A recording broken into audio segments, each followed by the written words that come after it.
Ukraine पर बरसी 1800 मिसाइलें, 10 साल तक पुतिन से जंग। अगर 3.5 साल बाद भी रूस यूक्रेन जंग कम होने के बजाय तेज हो रही है, तो इसका मतलब साफ है कि रूस के खिलाफ अमेरिका और नेटो देश बड़ी जंग की तैयारी में जुट गए हैं। यूक्रेन पर पिछले कुछ हफ्तों में ही 1800 से ज्यादा मिसाइलें रूस की तरफ से दागी जा चुकी हैं। पिछले कुछ हफ्तों में यूक्रेन पर 1500 से ज्यादा हवाई हमले हो चुके हैं और ऐसे हालात में अब अमेरिका के साथ जर्मनी, फ्रांस, ब्रिटेन यूक्रेन को बचाने के लिए एड़ी चोटी का जोर लगा रहे हैं। राष्ट्रपति ट्रंप के सामने सबसे बड़ी चुनौती यह है कि पुतिन को वो कंट्रोल नहीं कर पाए हैं, जबकि पुतिन यूक्रेन में अपने लक्ष्य को लेकर पूरी तरह से कॉन्फिडेंट हैं कि वो यूक्रेन के इलाकों पर कब्जा कर लेंगे। कुल मिलाकर इस वक्त जहां रूसी जनरल यूक्रेन में घुसकर इलाकों को चेक कर रहे हैं, तो वहीं दूसरी तरफ अमेरिका अपने घातक हथियार नेटो देशों को बेचने में जुट गया है। 50 से ज्यादा F-35 जेट की डिमांड अमेरिका भेजी जा चुकी है। ऐसे हालात में अब सवाल उठता है कि पुतिन का अगला कदम क्या होगा। रूस की मिसाइल सुनामी, यूक्रेन को बचाएगी पैट्रियट मिसाइल।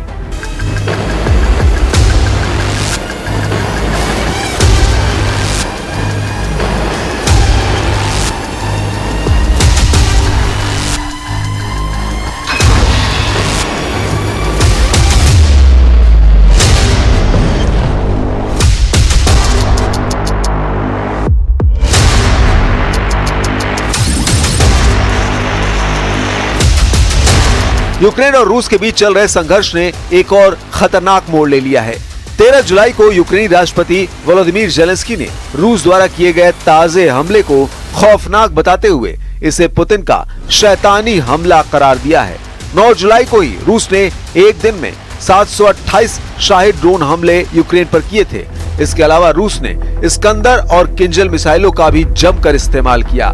जेलेंस्की के मुताबिक रूस का उद्देश्य केवल यूक्रेन की हवाई सुरक्षा प्रणाली को कमजोर करना नहीं, बल्कि बड़े शहरों की सुरक्षा को भी भेदना है। एक दिन में 1000 से अधिक ड्रोन यूक्रेन पर छोड़े गए, जिसके सामने यूक्रेन का एयर डिफेंस सिस्टम नाकाम साबित हो गया। इसी को देखते हुए ट्रंप सरकार ने यूक्रेन को पैट्रियट मिसाइल सिस्टम देने का मन बना लिया है। इधर रूसी सरकारी टेलीविजन पर जाने माने पत्रकार पाब्लो जारुबिन के साथ एक इंटरव्यू में कहा है कि वो यूरोपीय देशों पर नजर बनाए हुए हैं, जो संघर्ष को और ज्यादा भड़काना चाहते हैं। पुतिन का इशारा यूक्रेन को दिए जाने वाले पैट्रियट वायु रक्षा प्रणालियों को लेकर था।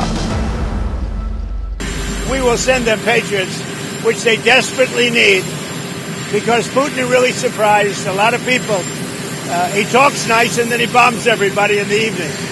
So there's a little bit of a problem there, and I don't like it. Много слов сказано о дороговизне и так далее. Теперь вроде получается, что эти поставки будут оплачивать со стороны Европы, что-то будут оплачивать, что-то не будут, но фактом остается то, что поставки вооружений, амуниции, военной техники из Соединенных Штатов продолжались и продолжаются на Украине. रूस के तांडव में फंसा नेटो। लेकिन यह भी 100% सच है कि यूक्रेनियन यूनियन और नेटो की तमाम मदद के बाद भी रूस यूक्रेन जंग जीत रहा है। जिस तरीके से रूस बड़े इलाकों पर कब्जा कर रहा है, वो हैरान करने वाला है। जरा रूस के जनरल स्टाफ के प्रमुख वालेरी गेरासिमोव का ये वीडियो देखिए। 14 जुलाई के इस वीडियो में रूस के जनरल स्टाफ के प्रमुख वालेरी गेरासिमोव को पूर्वी यूक्रेन के डोनेस्क क्षेत्र के पोक्रोवस्क इलाके में देखा जा सकता है। रूस के जनरल स्टाफ के प्रमुख वालेरी गेरासिमोव पूर्वी यूक्रेन के इलाकों में रूसी सेना का हौसला बढ़ाने पहुंचे थे। रूस के चीफ कमांडर को नक्शे पर यूक्रेनी इलाकों पर किए गए कब्जों को देखते हुए साफ देखा जा सकता है। हम आपको बता दें, पोक्रोवस्क, जिसे रूस सोवियत काल के अपने नाम क्रास्नो आर्मेइस्क से पुकारता है, पूरे डोनेस्क क्षेत्र पर नियंत्रण हासिल करने के लिए जी जान से लगा हुआ है। क्रीमिया, लुहांस्क क्षेत्र, डोनेस्क, ज़पोरिजिया और खेरसोन क्षेत्रों का 70% से अधिक और खार्किव और सूबे क्षेत्रों के कुछ हिस्से रूस के कब्जे में आ चुके हैं। यूक्रेन के 51 से ज्यादा शहरों और गांवों पर भीषण हमला किया है। इस हमले में 20 से ज्यादा लोगों की जान चली गई और कई घायल हो गए। यूक्रेनी राष्ट्रपति व्लादिमीर जेलेंस्की ने इस हमले की निंदा करते हुए एक तीखा बयान जारी किया और अंतर्राष्ट्रीय समुदाय से तत्काल कार्रवाई की मांग की। जेलेंस्की ने ट्वीट कर कहा, हमारी आपातकालीन टीमें लगातार जमीन पर काम कर रही है। जहां जरूरत है वहां लोगों को राहत दी जा रही है। जेलेंस्की ने लिखा, रूसी हमले की भयावहता का अंदाजा इसी से लगाया जा सकता है कि रूस ने एक ही रात में लगभग 300 हमलावर ड्रोन से अटैक किए हैं। इसमें अधिकांश ईरान निर्मित शाहिद 136B ड्रोन थे, जिन्होंने यूक्रेनी इलाकों को तबाह किया है। इसके साथ ही रूस ने करीब 70 बैलिस्टिक और क्रूज मिसाइलों से विभिन्न शहरों पर हमला किया। यूक्रेनी वायुसेना के मुताबिक रूस ने 14 इस्कंदर M और KN-23 बैलिस्टिक मिसाइलों से हमले किए हैं। इसके अलावा 250 हमलावर शाहिद ड्रोन से हमले किए गए हैं। यूक्रेनी सेना का दावा है कि उसने यूक्रेन की 6 बैलिस्टिक मिसाइलों और 128 ड्रोन को मार गिराया।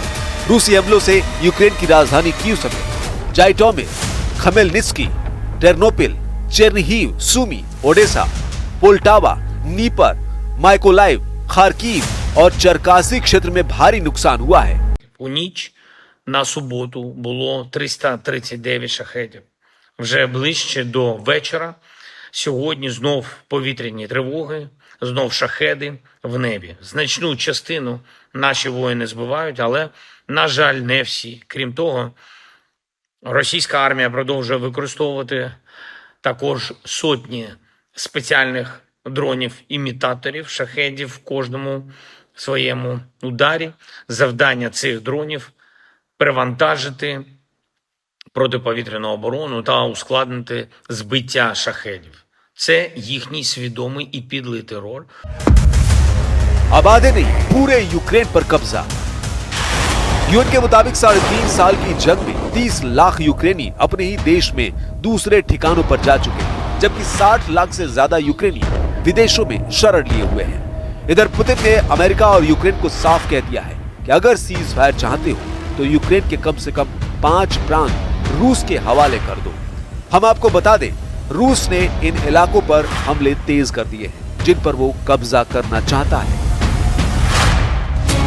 अब आप ये जान लीजिए पुतिन सीज फायर किस शर्त पर करना चाहते हैं।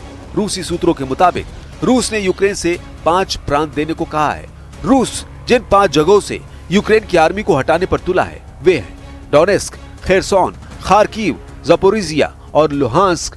डोनेस्क एरिया में रशियन बोलने वालों का प्रतिशत ज्यादा है, जो खुद को रूस के करीब मानते हैं। आखिरी सेंसस के मुताबिक डोनेस्क की लगभग 75% जनसंख्या रूसी बोलती है। वे कल्चरली भी रूस से जुड़े हुए हैं। इसके अलावा साल 2014 में क्रीमिया के रूस में विलय के बाद यहाँ के लोग खुलकर मॉस्को के सपोर्ट में आने लगे। यूक्रेनी सेना और रूसी सपोर्टरों के बीच भारी जंग भी हो चुकी है। यूक्रेन का सर्वनाश, पुतिन के सीरियल अटैक शुरू। रूसी मिसाइलों के हमले, रूसी फाइटर जेट के हमले, रूसी ड्रोन के हमले, रूसी टैंक, तोप, रॉकेट से हमले यूक्रेनी सेना पर बेहद भारी पड़े हैं। जब से अमेरिका ने यूक्रेन से दूरी बनाई है, उसके बाद से यूक्रेन का एयर डिफेंस सिस्टम बेहद कमजोर साबित हुआ है। रूसी सेना आसानी से यूक्रेनी सेना को मार रही है। एक एक मोर्चे पर 300 से 400 सैनिक मारे जा चुके हैं। हालात यह है कि महज 90 दिन में ही 472 मोर्चों पर 22,000 यूक्रेनी सैनिक मारे जा चुके हैं। पिछले 4 दिनों से जो तस्वीरें आ रही हैं, वो बेहद भयानक है। रूसी हमलों से यूक्रेन का खार्कीव इलाका आग का गोला बन चुका है। अब आप ये भी जान लीजिए कि पूर्वी यूक्रेन के डोनेस्क में वे कौन से 7 इलाके हैं जहां यूक्रेनी सेना की बुरी तरह से हार हुई है। अमेरिका स्थित institute for the study of war यानी ISW के मुताबिक रूसी सेना महज 48 घंटे के अंदर यूक्रेन के 7 सीमावर्ती इलाकों में जबरदस्त बढ़त बना ली। ISW के दावों के मुताबिक पूर्वी यूक्रेन के डोनेस्क क्षेत्र में सिवरस्क, टोरेस्क, पोक्रोवस्क और वेलिका नोवोसिल्का शहरों पर रूसी सेना ने कब्जा करने का दावा किया है। यहां तक कि यूक्रेन के ज़पोरिजिया क्षेत्र में बढ़त हासिल कर ली है। इसके अलावा रूस के बेलगरद शहर के उत्तर पश्चिम के मध्य डेमिडोवका, वर्कनो-काम्यांस्के और उत्तर दिशा की तरफ पोक्रोवस्क, वेलिका नोवोसिल्का पर पूरी तरह से कब्जा कर लिया है। रूस लंबे समय से यूक्रेन के लुहांस्क, डोनेस्क, खेरसोन और ज़पोरोजिया इलाकों पर सितंबर 2022 से कब्जा करके बैठा है, जहां कभी रूस को बढ़त मिल जाती है तो कभी यूक्रेनी सेना रूसी सेना को खदेड़ देती है। अब ऐसे हालात में देखना होगा कि रूस को काबू में करने के लिए अगर नेटो और अमेरिका जरूरत से ज्यादा हथियार यूक्रेन को देते हैं तो क्या रूस इसे बर्दाश्त करेगा, और नहीं करेगा तो रूस का अगला निशाना फ्रांस, जर्मनी और ब्रिटेन हो सकते हैं।